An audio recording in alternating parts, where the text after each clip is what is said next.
Let's read 1000 together.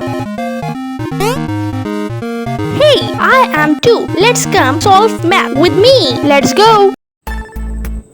2 minus 2 is 0. Plus 6 is 6. Multiply 7 is 42. Plus 2 is 44. Multiply 2 is 88.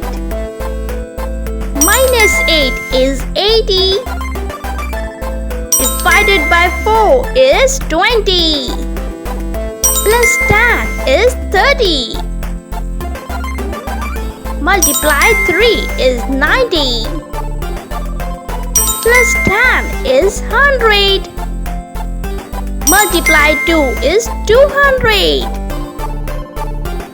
Divided by 2 is 100. Plus 25 is 125. Let's guess which option will be chosen.